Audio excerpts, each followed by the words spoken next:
goûter ces produits qui ont un ingrédient mystère.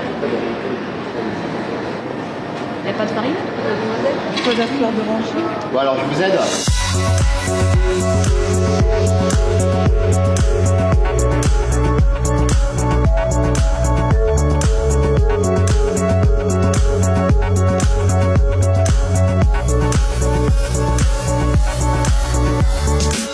Le jour où la vidéo a été diffusée, on a tout arrêté, tout simplement, et on s'est mis uniquement à répondre à toutes les demandes qui défilaient constamment. On a reçu des dizaines et des dizaines de demandes de boulangers qui étaient intéressés par le concept et qui avaient envie d'être équipés du crumbler. Ce qu'on a pu faire courant 2019, ça a eu un impact absolument énorme, à la fois sur mon projet, mais surtout sur la lutte contre le gaspillage de pain. Parce que chaque boulangerie qui a le crumbler va revaloriser en moyenne 2 tonnes de pain par an. Ça veut dire qu'aujourd'hui, si on a une centaine de boulangers qui sont équipés de la machine, on a un impact chaque année de 200 tonnes de pain qui sont revalorisés. Alors là, on est à Bordeaux et on va aller rencontrer un des boulangers qui utilise la machine. Et donc nous voilà devant la boulangerie Pomponnette. Allez, on y va. Comment tu vas? Très bien, et toi, Franck? Ça va super. Ouais. C'est très simple, il y a 2 boutons. Un marche et une coupure de sécurité. Donc, nous, ce que l'on fait, c'est qu'on tranche notre pain, on le passe au four pour le griller, et après, on a juste à le... Vous avez un broyeur à l'intérieur qui réduit donc le pain grillé en chapelure. Hop. Allez. Mais il m'est arrivé certains jours de jeter notamment 2 gros sacs de pain remplis que de baguettes.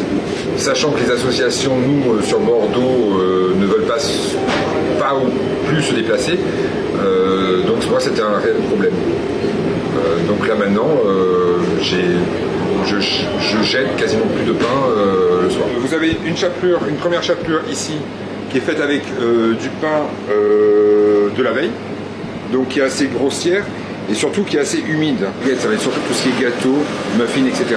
De l'autre côté, ça va être de la chapelure très fine que l'on utilise pour le pain, qui est faite avec du pain grillé. Moi, du coup, tu vas nous présenter les petites innovations que tu as faites avec le crumbler. Ouais, pas de problème. Allez. Allez. Et ben vas-y, je t'en prie. Alors moi, j'avoue que je suis très tenté par le muffin, qui a une très bonne tête. C'est un muffin coulant au praliné, chocolat. Voilà. Et c'est le coulant. Coulant. Ah oui. Et donc, ce muffin contient 20% de chapelure. Exactement. Alors là, celui-là, il va faire plaisir. Là, c'est du très coulant. Franchement, il est au top, il est coulant, il est généreux, tout ce qu'on aime dans un muffin. Et il est anti-gaspi. Les boulangers vont pouvoir jouer sur le type de pain qui est broyé, sur le pourcentage qu'ils vont réintégrer dans des recettes, sur la dureté du pain, est-ce qu'il est très sec ou est-ce qu'il est encore mou. Et donc on n'a pas de boulangeries au final qui vont avoir exactement les mêmes recettes. Et plus on avance dans la démarche, plus on a de boulangeries qui sont dans le réseau des utilisateurs, plus on a d'idées. Dans le Pays Basque, on va avoir des boulangeries qui font du gâteau basque. En Alsace, on a des pâtisseries alsaciennes. Donc en fonction des régions, on a aussi des déclinaisons locales. On a installé le crumbler évidemment en France, mais également dans des pays comme en Europe, en Croatie, en Suisse, en Belgique et un peu plus loin. Donc on a installé des machines en Guadeloupe, en Martinique, au Sénégal, au Burkina. Et aujourd'hui, on a la chance et l'enthousiasme de pouvoir se dire qu'on peut avoir un impact non seulement à l'échelle de la France, mais également du monde entier. Parce que finalement, le problème du gaspillage de pain, il n'est pas présent que chez nous, il est présent absolument dans le monde entier.